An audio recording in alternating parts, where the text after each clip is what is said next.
자, 제2장 후생경제학 들어가도록 하겠습니다. 제2장에서부터 본격적으로 경제학 지식이 필요하기 때문에 그래서 난이도가 갑자기 급상승합니다. 자, 2장에서 가장 어렵고 가장 방대한 단원이 나오고 그런 다음에 난이도가 쉬워지다가 다시 중간에서부터 서서히 다시 난이도가 올라가게 되는데 제2장이 세무사 재정학에서 가장 어려운 몇 단원 중에서 손꼽히는 단원이에요. 그래서 처음에 공부 시작하실 때 제2장을 들어가자마자 굉장히 현타가 오면서 좌절을 느끼시는 분들이 많아요. 그런데 제2장을 넘고 나면 그 이후에는 한동안 쉬운 내용이 나오기도 하고 그리고 제2장을 제가 정말 최대한 쉽게 설명을 해드릴 거예요. 그러니까 여러분들이 기초경제학 내용을 수강하고 오셨다면 제가 2장을 최대한 노력을 해서 여러분들이 어렵지 않게 이해하실 수 있도록 설명을 하도록 하겠습니다. 자, 교재 우리 목차 좀 보시면요. 제2편에 시장과 정부라고 나와 있는데 지금 제2장 후생경제학 나와 있죠. 자, 우리 후생경제학에서는요. 앞에서 우리가 공부했었던 시장의 완벽한 상태를 한번 공부해 볼 거예요. 자, 어떠한 경제 상태가 가장 완벽한 상태이냐에 대해서 공부를 할 겁니다. 가장 이상적인 시장의 조건에 대해서 공부를 해볼 거예요. 자, 그런데 현실의 시장은 그렇게 이상적이지도 않고 완벽하지도 않다고 했죠. 자, 현실의 시장은 여러 가지 시장 실패가 발생한다라고 했어요. 그래서 자, 제2장에서 완벽한 시장의 모습을 공부한 다음에 제3장과 제4장에서 여러 가지 요인에 의해서 시장 실패가 발생할 수 있다는 것을 공부할 겁니다. 자, 이렇게 해서 제2편은 그렇게 구성되어 있다는 거 미리 말씀드리고 본 강의 시작하도록 하겠습니다. 자, 교과서 보시면요. 후생은 어떤 사회의 행복, 복지 등을 의미한다라고 나와 있죠. 여러분, 후생은요. 행복이라는 단어와 동의어로 이해하시면 됩니다. 자, 우리가 인간이 행복을 느끼는 것은 여러 가지가 있어요. 내 몸이 건강해도 아프지 않아도 행복을 느낍니다. 자, 친구 사이가 좋거나 연인 사이가 좋아도 인간관계에서도 행복을 느껴요. 그런데 이러한 여러 가지 행복 중에서 특별히 물질적인 풍요에서 느껴지는 행복이 있는데 우리 그것을 후생이라고 합니다. 자, 어떤 사회가 있는데 그 사회가 전체적으로 얻고 있는 물질적인 풍요가 있을 거예요. 그 물질적인 풍요 수준에 따라서 느껴지는 행복의 크기가 있을 텐데 우리 이것을 경제적 후생이라 한다라는 것이에요. 자, 그렇게 후생의 개념 정리해 주시고요. 자, 피구에 따르면은 행복의 크기라고 하는 것은 주관적인 속성이 있어서 그 측정에 어려움이 있지만 행복의 척도 중에서 화폐액으로 측정할 수 있는 부분을 경제적 후생이라 하였다. 즉, 돈과 관련된 행복을 후생이라고 한다 정도로 기억하시면 됩니다. 자, 교과서 보시면 피구는 1인당 국민소득이 증가할수록 1인당 국민소득이 클수록 그리고 그러한 국민소득이 골고루 분배되어 있을수록 자, 세 번째 그리고 국민소득이 안정적일수록 어떤 사회의 국민들은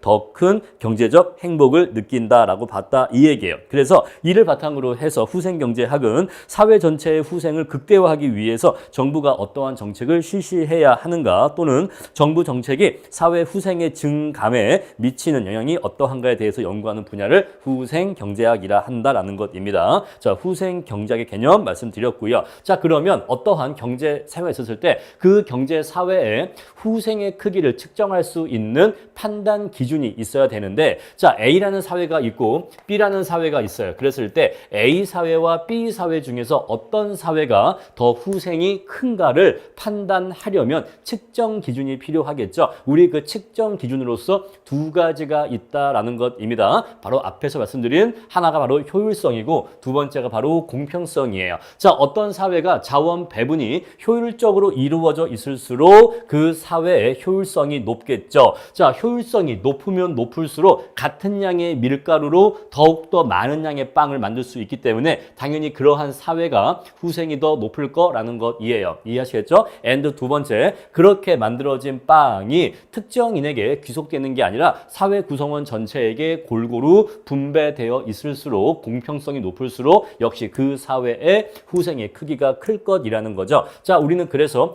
효율성과 공평성 이 두 두 가지 판단 기준에 따라서 어떤 경제 사회의 후생이 더 큰지를 판단할 것이다라는 것입니다. 자, 먼저 우리는 효율성 먼저 판단을 해볼 거예요. 자, 효율성이라고 하는 것의 개념은 이미 앞에서 말씀을 드렸고, 자, 어떤 경제 사회의 효율성의 정도는 우리가 파레토 효율성이라는 개념을 이용해서 판단하게 됩니다. 자, 이번 장에서의 주된 내용은 바로 이 파레토 효율성이 앞부분에서 중요한 내용이고, 자, 공평성에 대한 내용은 요 제2장에서 뒷부분에서 사회 후생 함수로 공부를 하게 될 거예요. 자, 그런데 난이도 자체가 이 효율성 쪽이 더 높기 때문에 아무래도 강의에 있어서 시간과 설명의 무게중심은 이 파레토 효율성 쪽에 조금 더 실릴 겁니다. 자, 이렇게 해서 효율성과 공평성 두 가지 판단 기준에 의해서 어떤 사회의 후생의 크기를 측정해 보겠다라는 것이에요. 자, 그럼 이제 본격적으로 파레토 효율성 개념으로 들어가도록 하겠습니다. 자, 여러분들이 파레토 효율성 개념을 이해하시려면 기본적으로 몇 가지 개념을 숙지하셔야 되는데, 먼저 그 개념을 먼저 말씀드릴게요. 첫 번째, 실현 가능 배분이라는 개념을 아실 필요가 있습니다. 자, 우리 경제 사회에 부존 자원이 있고 그 부존 자원을 초과하지 않는 그 부존 자원의 범위 내에서의 배분 상태를 실현 가능 배분이라고 합니다. 자, 예를 들어서 우리 사회에 빵이 전체가 10개가 있다라고 해볼게요. 자, 우리 경제 사회 전체에 빵이 10개가 있는데 이 10개의 빵을 A가 4개를 먹고 B가 6개를 먹는 것은 가능합니까? 네, 가능합니다. 자, 우리 사회 빵이 10개가 있기 때문에 4, 6으로 배분하는 건 가능한 자원 배분이에요. 자, 이렇게 5, 5로 배분하면 어떤가요? 역시 이것도 가능합니다. 그럼 이렇게 9와 1로 배분할 수도 있겠나요? 네, 역시 이것도 다 가능하죠. 왜냐하면 자, 이 양과 이 양의 합이 우리 사회 전체의 부존량을 넘지 않기 때문에 그렇습니다. 자, 그러면 혹시 이것도 가능한가요? 7,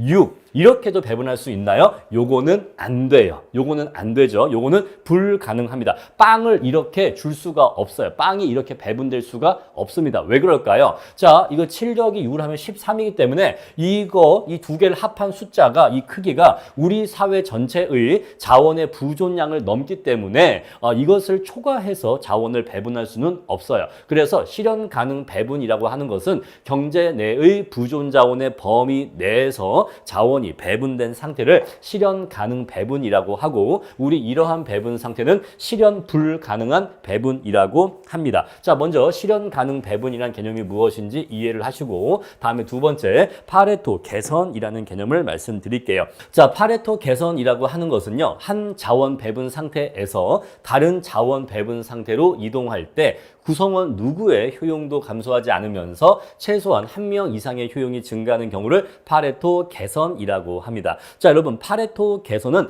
굉장히 엄격한 기준이에요. 자, 누군가 사회 상태가 변화할 때 효용이 증가하는 사람이 있겠죠. 하지만 절대로 효용이 감소하는 사람이 있어서는 안 돼요. 자, 효용이 감소하는 사람이 아주 약간만이라도 효용이 감소하거나 또는 단 한 명이라도 효용이 감소하는 사람이 있다면 효용이 증가한 사람의 그 효용이 아무리 크게 증가했다고 해도 누군가가 아주 약간이라도 효용이 감소했다면 그러한 사회 상태의 변화는 파레토 개선으로 인정될 수가 없습니다. 그래서 여러분들이 파레토 개선이라는 개념을 공부하실 때 가장 중요하게 눈여겨보셔야 할 부분은 바로 그 누구의 효용도 감소하면 안 된다는 것이에요. 그런데 자, 만약에 누구의 효용도 감소하지 않으면서 누군가 효용이 증가한 사람은 있다라고 한다면 그것은 반드시 그 전보다는 더 좋은 사회 상태다라고 판단할 수가 있겠죠. 더 효율성이 높은 상태다라고 얘기할 수가 있겠죠. 우리 그랬을 때 자, 파레토 개선이 일어났다라고 하는데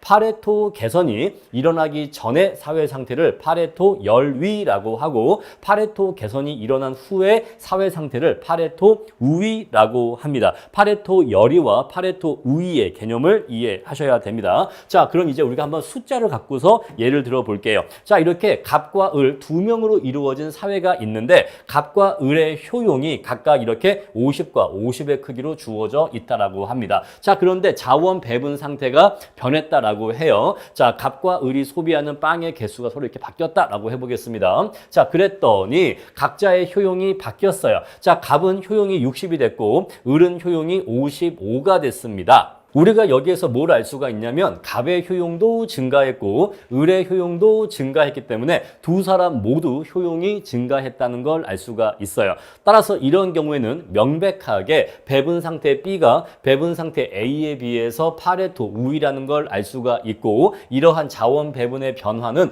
파레토 개선이 이루어졌다는 걸 알 수가 있겠죠. 자, 그럼 이제 우리가 한번 이러한 경우를 한번 가정해 봅시다. 자, 갑의 효용은 10만큼 증가했는데 을의 효용은 불변입니다. 자, 우리 이러한 경우도 파레토 개선으로 볼 수가 있을까요? 네, 볼 수가 있습니다. 자, 왜냐하면 을의 효용은 전혀 변화하지 않았지만 감소한 건 아니잖아요. 방금 제가 말씀드린 것처럼 파레토 개선이라는 개념을 이해하시려면 누군가 효용이 감소한 사람이 있는가를 보셔야 돼요. 효용이 감소한 사람이 있으면 그것은 파레토 개선으로 절대로 인정될 수 없습니다. 그런데 지금 이 경우는 을의 효용은 불변이지 감소한 것은 아니에요. 자, 불변까지는 괜찮아요. 감소하면 안 됩니다. 자, 불변이고 감소하지 않았기 때문에 자, 누군가의 효용이 아무도 감소하지 않았는데 효용이 증가한 사람이 있기 때문에 역시 이러한 경우도 파레토 개선으로 인정이 됩니다. 이해하시겠죠? 자, 그럼 이제 우리 이러한 경우를 한번 볼게요. 갑의 효용은 플러스 20이나 증가했습니다. 근데 을의 효용은 고작 마이너스 1 정도, 1 아주 조금 요만큼 감소했습니다. 그럼 이러한 경우에는 파레토 개선이라고 할 수가 있을까요? 이때는 자, 효용이 감소한 사람이 있죠. 효용이 감소한 폭이 아무리 작을지라도 효용이 감소한 사람이 있다면 이것은 절대로 파레토 개선으로 인정될 수 없다는 거예요. 그래서 우리 이러한 경우는 파레토 개선으로 인정되지 못합니다. 아시겠죠? 자, 이러한 사회 상태의 변화는 파레토 개선이 아니다라고 판단할 수 있어요. 자, 그럼 이제 우리 이렇게 해서 파레토 개선이 무엇인지 확실하게 이해를 하셨을 거라고 믿습니다. 자, 효용이 감소한 사람이 없는 상태에서 누군가의 효용이 증가하게 된다면 우리 그것을 파레토 개선이라고 한다. 자, 그런데 만약에 A 상태에서 B 상태로 사회 상태의 개선이 있었다라고 해 보겠습니다. 그럼 우린 이것을 파레토 개선이라고 하겠죠. 그런데 B에서 끝이 아니라 자, B에서 C로 사회 상태가 변화했었을 때 다시 한번 더 파레토 개선이 이루어진다라고 해볼게요. 자, 파레토 개선이 이루어졌는데 근데 여기에서 여기로 또 한 번 파레토 개선이 가능하다고 해보겠습니다. 자, 그럼 이제 이런 식으로 계속해서 파레토 개선이 여러 번 이루어지게 될 수 있을 텐데 그런 식으로 계속해서 파레토 개선이 이루어지다가 배분 상태 Z에 이르게 되면은 더 이상의 파레토 개선이 불가능한 상태에 온다라고 해볼게요. 자, 이 Z라고 하는 상태는 자, 더 이상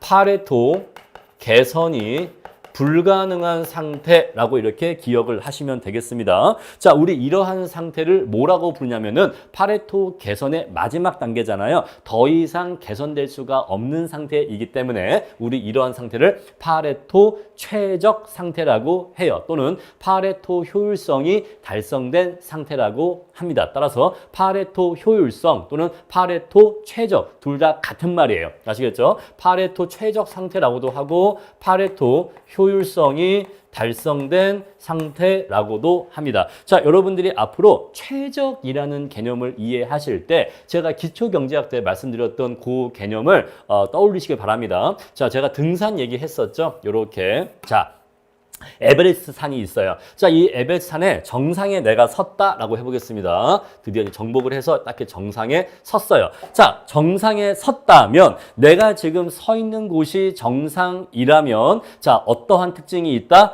더 이상 높은 곳은 없다. 더 오를 수 있는 곳은 없다. 더 이상 파레토 개선은 불가능하다. 내가 이미 정상에 서 있다면 더 높은 곳으로 더 올라갈 수는 없다. 자, 두 번째, 내가 지금 정상에 있다면 정상에 있는 상태에서 왼쪽이든 오른쪽이든 어느 쪽으로든 한 발자국만 더 움직여도 나는 반드시 아래로 내려갈 수밖에 없다.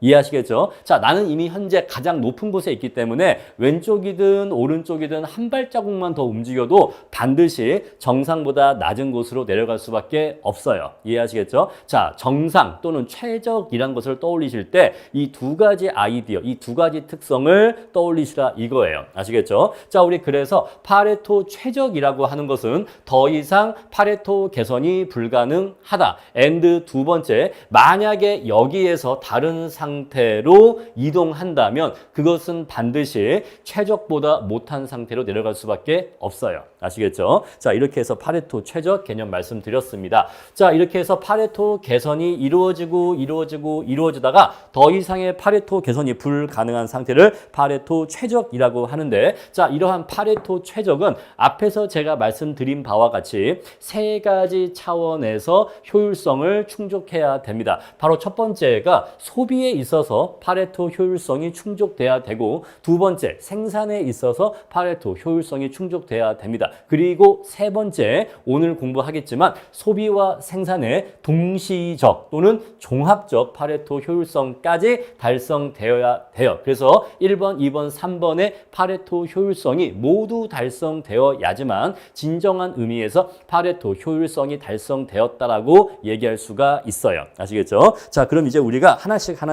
자, 소비에 있어서 파레토 효율성은 어떻게 달성되는 것이고, 생산 그리고 소비와 생산은 어떻게 파레토 효율성이 달성되는 것인지 이제 하나씩 내용을 말씀드릴 거예요. 자, 가장 먼저 소비에 있어서 파레토 효율성부터 공부를 하겠습니다. 자, 우리가 소비는요, 교환이라고도 말을 바꿔서도 얘기를 합니다. 우린 그래서 소비의 파레토 효율성이라고도 얘기를 하고 교환의 파레토 효율성이라고도 얘기를 해요. 자, 이 두 가지는 동의어니까 소비와 교환은 동의어로 이해를 해주세요. 자, 이것이 왜 동의어인지 말씀을 드릴게요. 자, 저는요, 이 개념을 설명드릴 때 도시락 반찬으로 비유를 많이 해드려요. 자, 우리 철수와 영희가 도시락을 각각 싸웠다라고 해볼게요. 철수는요, 햄과 김치를 5와 6으로 싸웠고, 영희는 햄과 김치를 15와 4로 싸웠다라고 할게요. 자, 그러면 우리 사회 전체적인 햄의 양은 얼마인가요? 20이죠. 자, 그리고 우리 사회 전체의 김치의 양은 얼마인가요? 10입니다. 자, 그 누구도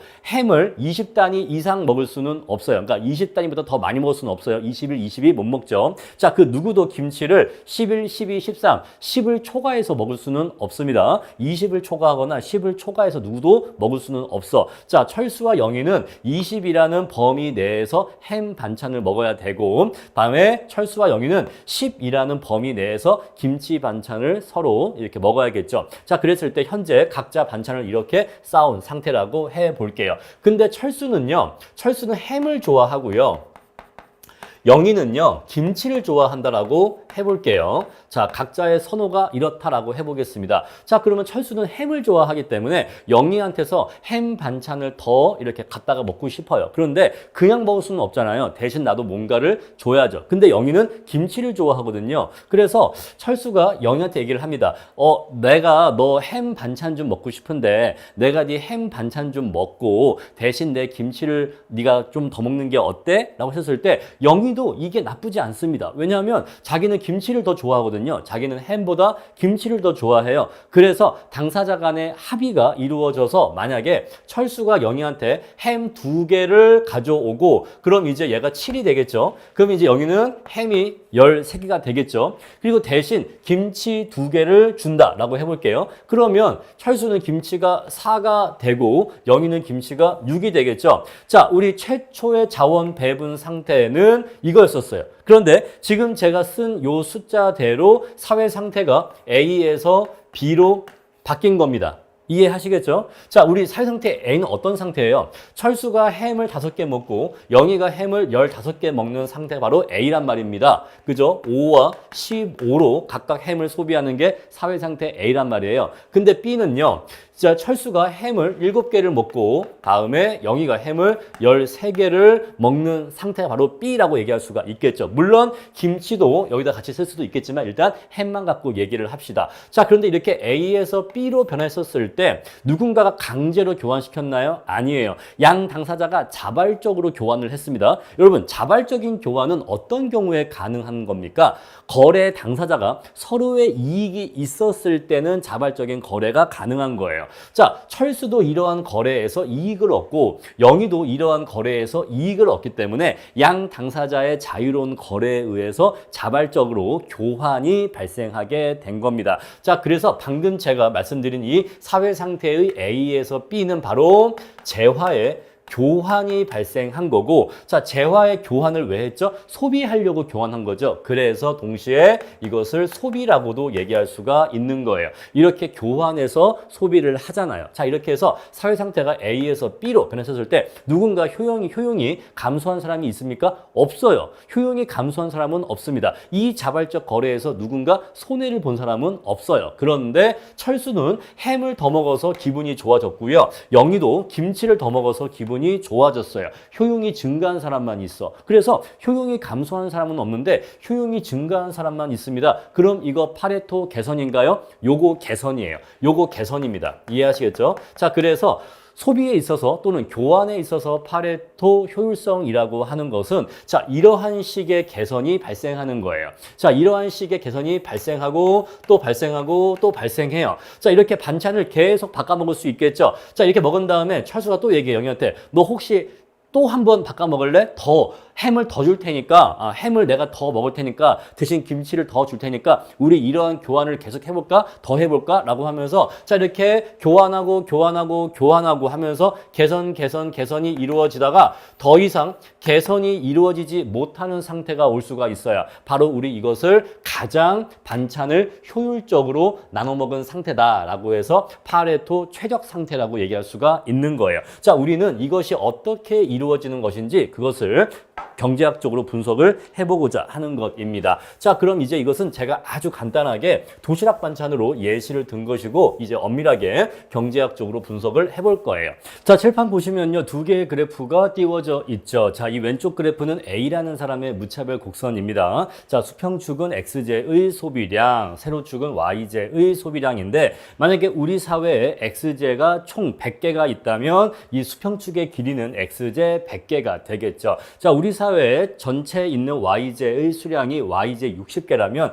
이 세로축의 길이는 60이 될 것입니다. 이해하시겠죠? 자, 이쪽 오른쪽 그래프는요, B라는 사람의 무차별 곡선인데 역시 마찬가지로 X제 소비량, Y제 소비량인데 같은 사회에 살고 있으니까 역시 가로축의 길이는 X제 100개, 세로축의 길이는 Y제 60개로서 그 길이가 표현될 수 있을 것입니다. 자, 우리 이랬을 때 이 두 사람의 무차별 곡선이 각각 그려져 있는데 이것을 하나의 좌표 평면 위에서 그릴 수 있도록 이 두 그래프를 합칠 겁니다. 자, 합칠 건데 가로축과 세로축의 위치를 확인하기 위해서 제가 이렇게 색깔을 집어 넣을 거예요. 색깔을 집어 넣은 다음에 이제 이 두 그래프를 이렇게 합칠 겁니다. 요렇게 그래프를 들어 올려서 합칠 거예요. 자, 이렇게 합치면요, 이제 두 개였던 그래프가 하나의 평면 위에서 그려지게 됐습니다. 자, 지금 우리가 이것을 어떻게 한 거냐면은 원래 이렇게 각각 그려져 있었던 두 개의 그래프 평면을 이렇게 회전을 시켜서 갖다가 붙인 거예요.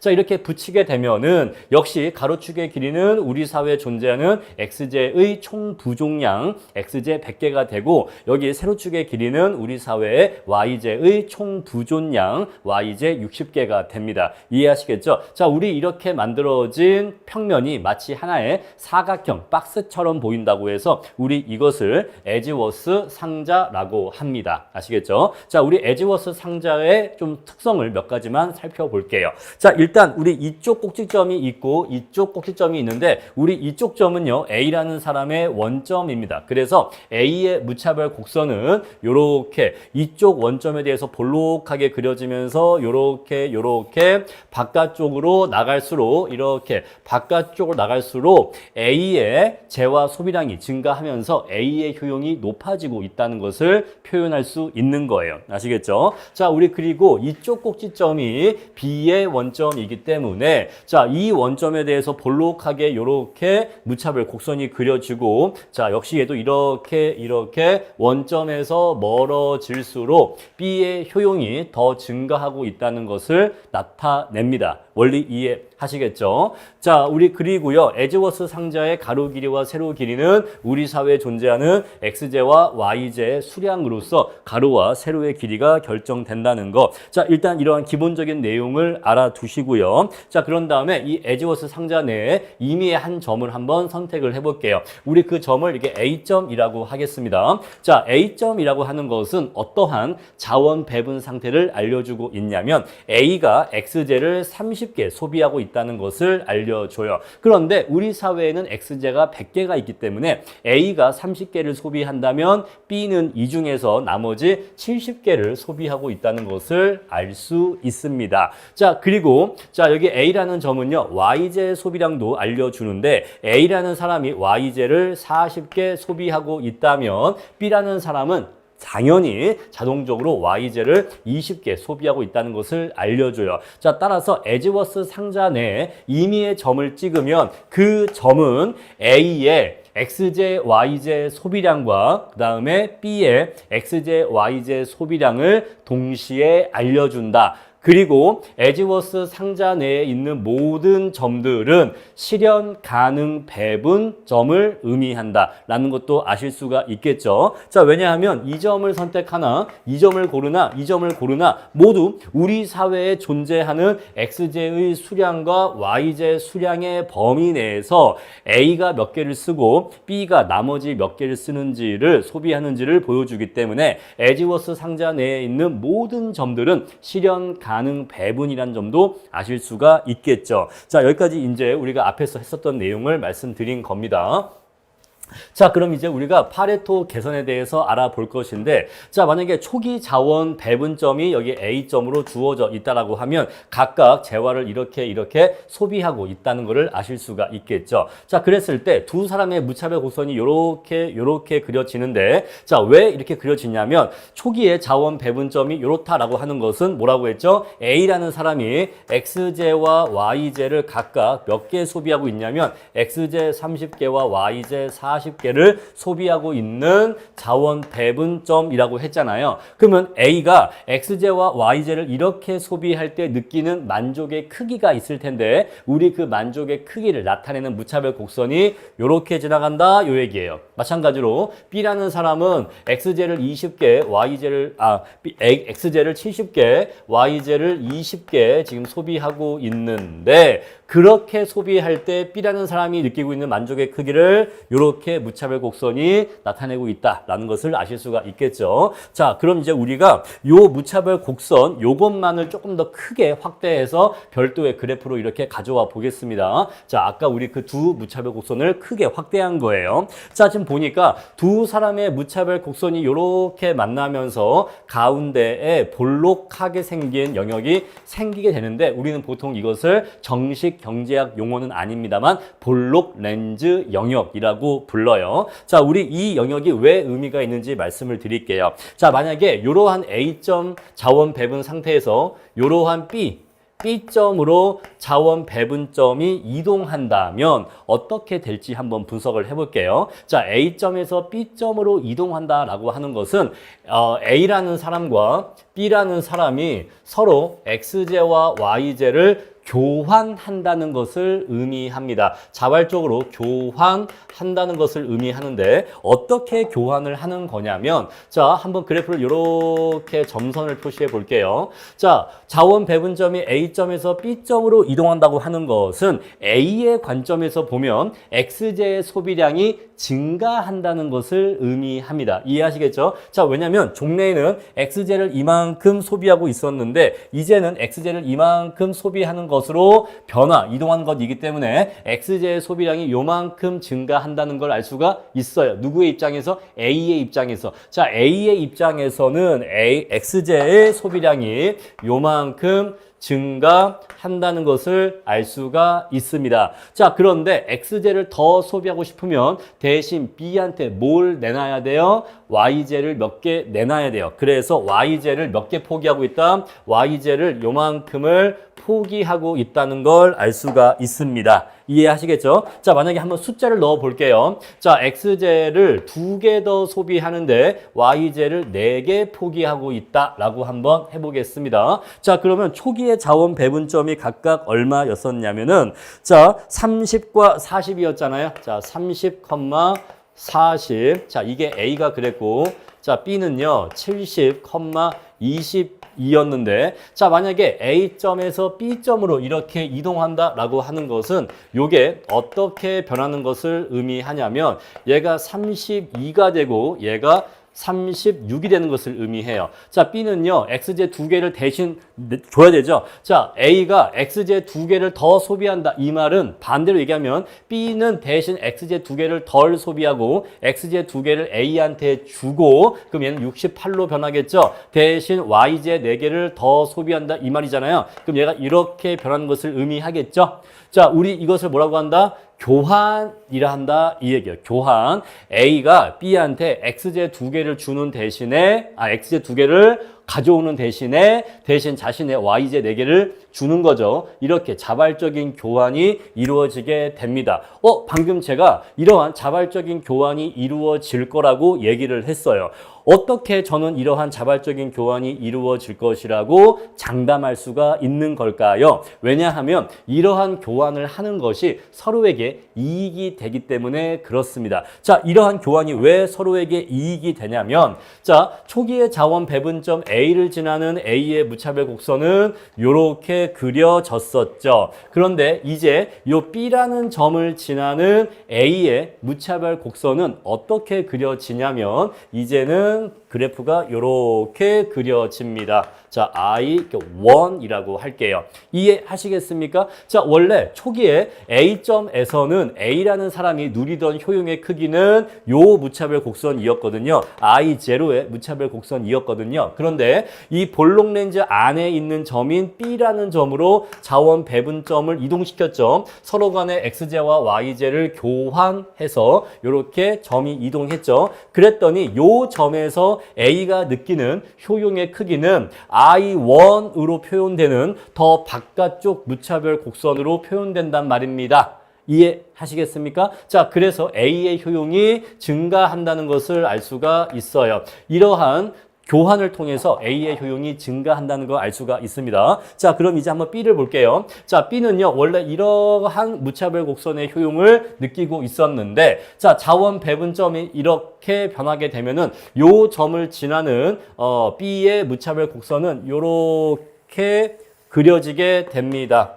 자, 역시 마찬가지로 B는 원점이 여기 있기 때문에 더 원점에서 멀어진 무차별 곡선이 그려진다는 것을 알 수가 있어서 역시 이러한 교환을 통해서 B의 효용도 증가한다는 것을 알 수가 있어요. 그래서 이러한 교환은 A와 B의 효용을 모두 다 증가시키기 때문에 당연히 이루어질 겁니다. 자발적인 교환이 이루어지게 될 거예요. 아시겠죠? 자, 그리고 두 번째, 자, 이러한 교환을 통해서 우리 사회에서 효용이 감소한 사람은 없는데 효용이 증가한 사람만 있어요. 그래서 우리 이러한 사회 상태의 변화를 우리는 파레토 개선이라고 부를 수가 있습니다. 아시겠죠? 파레토 개선이라고 얘기할 수가 있어요. 자, 우리 그래서 제가 지금 무슨 말씀을 드리고 싶냐면 이 두 사람의 무차별 곡선이 만들어내는 볼록 렌즈 안의 영역으로 서로 간의 자발적 교환을 통해서 재화를 교환하게 되면 그렇게 교환해서 소비하게 되면 두 사람 모두의 효용이 증가하는 파레토 개선이 발생할 수 있다는 것입니다. 자, 그러면 이걸 조금 더 단계적으로 나누어서 말씀을 드려볼게요. 자, 만약에 A라는 사람의 무차별 곡선이 이렇게 바깥쪽으로 이동을 하고 B라는 사람의 무차별 곡선이 또 이렇게 바깥쪽으로 이동을 하면 처음에 비해서 이 가운데 볼록 렌즈 영역이 작아진다는 것을 알 수가 있어요. 그런데 제가 아까 무슨 말씀을 드렸냐면 자, 자원 배분점이 볼록 렌즈 안의 점으로 이렇게 이동을 하게 되면 파레토 개선이 가능하다라고 했잖아요. 그래서 볼록 렌즈 구간이 여전히 작아졌지만 존재한다고 하는 것은 아직도 파레토 개선이 추가로 가능하다는 의미예요. 이해하시겠죠? 자, if 볼록 렌즈 구간이 있다면, 얘가 존재한다면, 그렇다면 then 파레토 개선이 가능하다 이 얘기입니다.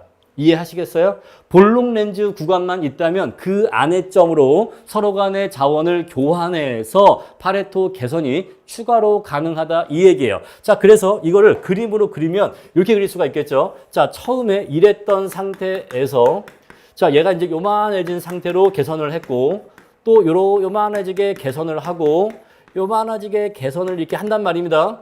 그럼 이제 이런 식으로 파레토 개선이 이루어지다가 더 이상 파레토 개선이 이루어질 수 없는 상태가 오겠죠. 더 이상 볼록 렌즈 영역이 존재하지 않는 지점에 오게 될 거예요. 우리 그러면 이때에 오게 되면은 더 이상의 파레토 개선이 가능합니까? 가능하지를 않아. 우리는 그래서 이 상태를 뭐라고 한다? 파레토 최적이라 한다 이 얘기예요. 이것을 파레토 최적이라고 합니다. 자, 따라서 우리 이렇게 무차별 곡선의 이동을 통해서 파레토 최적까지 가려면 결국 두 사람의 무차별 곡선이 어떠한 모습으로 만나야 하냐면 이렇게 되어야 합니다. 이렇게 한 점에서 접하는 상태가 되어야 해요. 자, 이렇게 두 사람의 무차별 곡선이 접할 때 어떠한 일이 발생하는지에 대해서 이제 말씀을 드릴게요. 자, 이렇게 두 사람의 무차별 곡선이 접하게 되면은 요 점에서 이 두 무차별 곡선은 공통 접선을 가지게 됩니다. 자, 이 접선은요, A라는 사람의 무차별 곡선의 접선이기도 하고, 동시에 B라는 사람의 무차별 곡선의 접선이기도 합니다. 그런데 무차별 곡선의 접선의 기울기는 우리가 MRS라고 공부를 했죠. 자, 우리 그래서 A라는 사람의 MRS와 B라는 사람의 MRS가 일치하는 상태라는 것을 알 수가 있다는 거예요. 이해하시겠죠? 자, 따라서 A의 MRS와 B의 MRS가 일치할 때 더 이상의 파레토 개선이 불가능한 파레토 최적 상태에 이른다라고 하는 것을 알 수가 있어요. 자, 따라서 우리가 소비를 할 때 어떻게 소비하는 게 가장 좋냐, 가장 효율적으로 소비하는 거냐에 대해서 경제학적인 조건을 도출한다면 MRS-A와 MRS-B가 일치하도록 소비를 하면 가장 효율적으로 소비하는 상태라고 얘기할 수가 있다는 거예요. 자, 다시 한번 우리가 의미를 한번 이해해 봅시다. 요거 의미를 잘 이해하셔야 돼요. 복잡한 수식과 그래프에 함몰되시면 안 되고 지금 제가 무슨 얘기를 하고 있는지 그 핵심 아이디어에 대해서 이해를 하실 필요가 있습니다. 자, 소비에 있어서 파레토 효율성이라고 하는 것은 우리 사회에 존재하는 XJ와 YJ의 수량을 늘리고자 한다는 얘기가 아니에요. 자, 우리가 더욱더 큰 행복을 느끼기 위해서 XJ의 생산량을 늘리자, YJ의 생산량을 늘리자, XJ가 더 많이 있고 YJ가 더 많이 있다면 우리는 더 큰 행복을 느낄 수 있을 거야. 지금 그 얘기를 하는 게 아니라고요. 우리 사회에 주어져 있는 XJ와 YJ의 부존량 범위 내에서 자, 지금 우리 XJ는 100개가 존재한다고 가정을 했고 YJ는 60개가 존재한다고 가정을 했는데 이렇게 주어져 있는 재화의 부존량, 재화의 양의 범위 내에서 서로가 어떻게 교환을 해서 소비를 할 때 효율성이 극대화될 수 있는지를 알아보자 이 얘기예요. 방금 제가 앞에서 도시락 반찬 사례를 먼저 얘기했잖아요. 햄과 김치를 싸왔단 말입니다. 그러면 우리 교실에 존재하는 햄 반찬의 양과 김치 반찬의 양은 정해져 있는 거예요. 그 반찬의 양을 늘려서 행복을 늘리고자 하는 게 아니라 우리에게 주어져 있는 반찬의 범위 내에서 반찬을 서로 어떻게 바꾸어 먹을 때, 즉 반찬을 서로 어떻게 교환해서 소비할 때 더 효율적으로 소비할 수 있겠느냐에 대해서 알아보는 거다 이 얘기예요. 그래서 우리가 지금 이 그래프에서 뭘 알 수가 있었냐면 자, 초기에 자원 배분점이 있어. 초기에 반찬을 쌓았던 상태가 있죠. 너 햄 몇 개, 김치 몇 개, 나 햄 몇 개, 김치 몇 개, 서로 반찬을 쌓은 상태가 있단 말입니다. 그런데 그러한 상태에 머무르지 말고 우리 서로 좋아하는 반찬을 바꿔 먹자. 나는 햄을 더 좋아하니까 나는 햄을 좀 더 얻어오고 대신 네가 더 좋아하는 김치를 나는 좀 내어줄게. 이렇게 서로 갖고 있는 XJ와 YJ를 교환하는 거죠. 자, XJ와 YJ 서로 교환함으로써 재화의 수량 자체를 늘리지 않고도 우리 사회에 존재하는 재화의 수량 범위 내에서도 이러한 XJ와 YJ의 재화 간의 교환을 통해서만도 두 사람의 효용을 높일 수가 있단 말이에요. 즉 이러한 파레토 개선이 가능하다는 거죠. 그런데 이러한 파레토 개선이 언제까지나 가능한 건 아니에요. 자, 지금 우리 이 그래프에서 볼록 렌즈 구간이 있다면 볼록 렌즈 안으로 재화의 배분점을 이동하는 것이 바로 교환이에요. 이거 자체가 교환이라고. 볼록 렌즈 안에 있는 점으로 이동하는 게 교환입니다. 왜 교환인지 아시죠? A라는 사람이 XJ를 더 소비하는 대신에 자신의 YJ를 B한테 내어주는 교환이란 말입니다. 자, 이러한 점의 이동은 B의 관점에서 얘기를 하면 자, XJ를 A한테 몇 개 내어주는 대신 YJ를 몇 개 얻어오는 이런 교환이란 말이에요. 이러한 교환을 통해서 파레토 개선이 이루어지게 되는데 자, 그렇다면 볼록 렌즈 구간이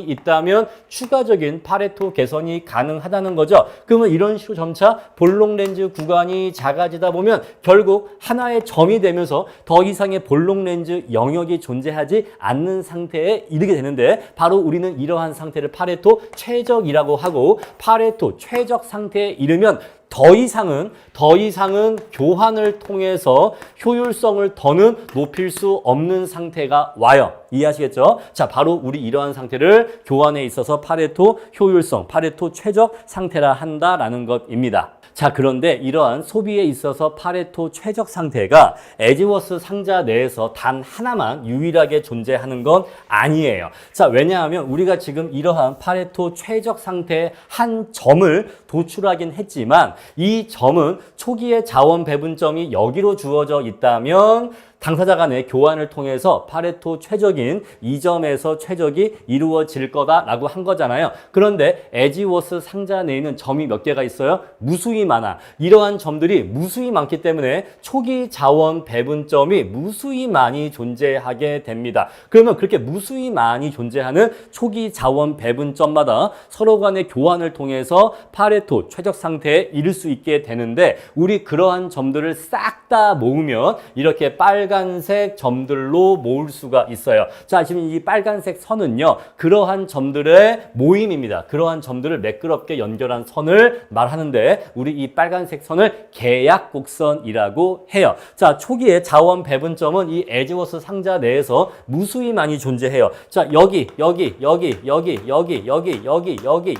이런 식으로 평생 찍어도 다 못 찍을 만큼 무수히 많이 초기 자원 배분점이 있습니다. 자, 우리 그랬을 때 각각의 점마다 각각의 파레토 개선을 통해서 만약에 이러한 점이 있었다면 자, 이 점에서 요렇게 A의 무차별 곡선 지나가고 그런 다음에 자, B의 무차별 곡선 요렇게 지나가니까 여기 또 이렇게 볼록 렌즈가 생기겠죠. 볼록 렌즈 안으로 이동하다 보면은 이렇게 파레토 최적이 이루어지는 요 점이 하나 나오게 된다는 거예요. 이해하시겠죠? 자, 이런 식으로 각각의 초기 자원 배분점마다 교환을 통해서 파레토 최적에 이르게 되면 역시 무수히 많은 점들이 나오는데 그 점들을 매끄럽게 연결한 선을 우리가 계약곡선이라 한다라는 것이에요. 따라서 여기서 중요한 결론 한 가지, 소비에 있어서 에지워스 상자 박스 내에 이 계약곡선 상에 있는 모든 점들은 어떤 조건을 충족한다? 바로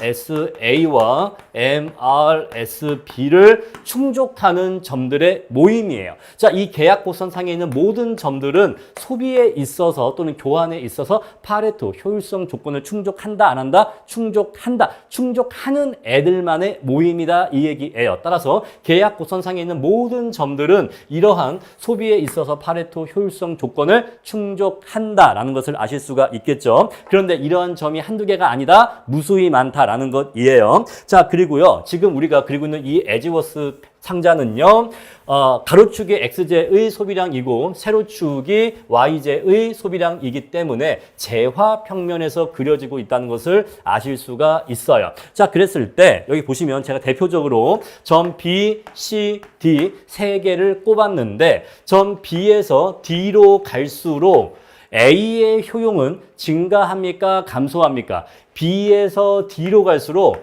A의 효용은 증가한다는 걸 알 수가 있어요. 그리고 B에서 D로 갈수록 동시에 B의 효용은 감소한다는 걸 알 수가 있습니다. 왜냐하면 이 점은요, X제의 소비량이 A가 이만큼, Y를 이만큼 A가 소비하고 있는 걸 보여주는데 점 D는요, 자, A가 X제를 이만큼, Y제를 이만큼 소비하는 것을 보여주고 있기 때문에 자, B, C, D로 갈수록 원점에서 A의 무차별 곡선이 더 바깥쪽으로 가기 때문에 A의 효용이 증가한다는 걸 보여줘요. 그런데 자, 반대로 그 말은 동시에 반대로 얘기하면 B가 소비하는 재화의 수량은 점차 감소한다는 것을 의미하기 때문에 자, B의 입장에서는 여기서 여기로 가게 되면은 점차 B의 효용이 B가 소비하는 재화의 수량이 감소하면서 B의 효용이 감소한다는 것을 의미하게 됩니다. 아시겠죠? 그래서 계약곡선 상의 하나하나의 점은 각자 A와 B의 각각의 효용 상태와 대응되게 되는데 자, 우리 이것을 효용 평면으로 대응해서 그릴 수도 있는 거예요. 자, 우리 이러한 에즈워스 상자를 이렇게 효용 평면으로 대응해서 그리겠습니다. 자, 우리 여기 점 B 대신은요, 요 계약곡선상의 점 B하고 대응되는 거예요. 자, 우리 얘는 재화 평면이고요. 얘는 효용 평면입니다. 왜? 얘는 가로축이 X제의 소비량, 세로축이 Y제의 소비량이고, 자, 이 그래프는요, 가로축이 A의 효용, 다음에 세로축이 B의 효용이기 때문에 얘는 효용과 효용으로 이루어진 효용 평면이에요. 아시겠죠? 자, 우리 점 B에서는요, A의 효용이 낮고 B의 효용이 높습니다. 그래서 여기 효용 평면에서는요, 점 B에 해당하는 경우에는 A의 효용은 낮고 대신 B의 효용은 높은 상태가 대응돼요. 그런데 여기 점 C는요, 둘의 효용이 엇비슷하죠. 둘의 효용이 엇비슷합니다. 점 D에 오면요, A의 효용은 높고 B의 효용은 낮죠. 그래서 점 D-C에 오면 A의 효용은 높고 B의 효용은 낮죠. 자, 이런 식으로 재화 평면의 계약곡선상의 각각의 점들은 효용 평면의 각각의 점으로 대응된다, 안 된다? 대응이 된다. 그래서 우리 소비에 있어서 계약곡선을 효용 평면으로 옮겨 그릴 수가 있는데 우리 이렇게 그려진, 이렇게 도출된 곡선을 뭐라고 한다? 우리 얘를 효용 가능 곡선이라고 합니다. 효용 가능 곡선이라고 해요. 자, 그런데 우리가 앞에서 이 에즈워스 상자 내에서 이 계약곡선 상에 있는 모든 점들은 다 어떤 조건을 충족한다고 했죠? MRS A와 MRS B가 충족된다라고 했죠? 계약곡선 상에 있는 모든 점들은 소비에 있어서 파레토 효율성 조건을 충족한다고 했습니다. 그러면 그러한 점들이 효용 평면에서 각각 1대1 대응이 되어서 그려진 이 효용 가능 곡선 상에 있는 모든 점들은 이 모든 점들도 이 조건을 충족할까요? Yes! 충족합니다. 그래서 효용 가능 곡선상에 있는 모든 점들 또한 소비에 있어서 파레토 효율성 조건을 충족한다는 겁니다. 아시겠죠? 자, 이제 우리 이렇게 해서 효용 가능 곡선이 어떻게 도출된 것인지까지 공부를 한 거예요. 자, 정리를 하면, 자, 우리 사회에 존재하는 X제와 Y제 수량을 토대로 해서 에즈워스 상자를 그릴 수가 있고, 에즈워스 상자 내에 있는 모든 점들은 다 실현 가능 배분이고, 자, 어떤 하나의 초기 자원 배분점이 주어져 있었을 때 두 사람의 무차별 곡선이 만들어내는 볼록 렌즈 구간이 존재한다고 하는 것은 서로 간의 재화의 교환을 통해서 각자의 효용을 높일 수 있는 파레토 개선이 가능하다는 것이라서 그러한 볼록 렌즈가 없을 때까지 서로의 자원을 재화를 교환하다 보면 결국에는 한 점에서 접하는 상태에 이르게 되는데 여기에선 더 이상의 파레토 개선이 불가능하다. 그런데 두 사람의 무차별 곡선이 접한다라고 하는 것은 공통 접선의 기울기가 같다는 걸 의미하니까 요 점에서는 MRSA와 MRSB가 일치하게 된다. 우리 이것을 소비에 있어서 파레토 효율성 조건이라 한다. 그런데 이러한 점은 에지워스 상자 내에 유일하게 하나만 존재하는 게 아니라 무수히 많은 임의의 초기 자원 배분점이 있기 때문에 역시 이러한 파레토 효율성을 충족하는 점도 무수히 많은데 우리 그 점들을 매끄럽게 연결하면 하나의 곡선이 나오는데 우리 이것을 계약 곡선이라 한다. 따라서 계약 곡선 상에 있는 모든 점들은 다 MRSA와 MRSB가 일치하는 조건을 충족하고 있다. 자, 그런데 우리가 이렇게 재화 평면에서 그려진 계약 곡선을 효용 평면으로 옮겨 그릴 수가 있는데 자, 이 효용 곡선은 이 효용 평면에서의 그려진 곡선을 우리가 효용 가능 곡선이라 하고 이 효용 가능 곡선은 계약 곡선의 1:1 대응이기 때문에 효용 가능 곡선상에 있는 모든 점들 또한 MRSA와 MRSB가 일치한다라는 특성을 갖고 있다까지 공부를 한 겁니다. 자, 그럼 이제 우리가 파레토 효율성을 분석할 때 가장 중요한 기본 개념을 이해했기 때문에 이제 이것을 토대로 해서 생산의 효율성은 매우 빠르게 이해할 수가 있습니다.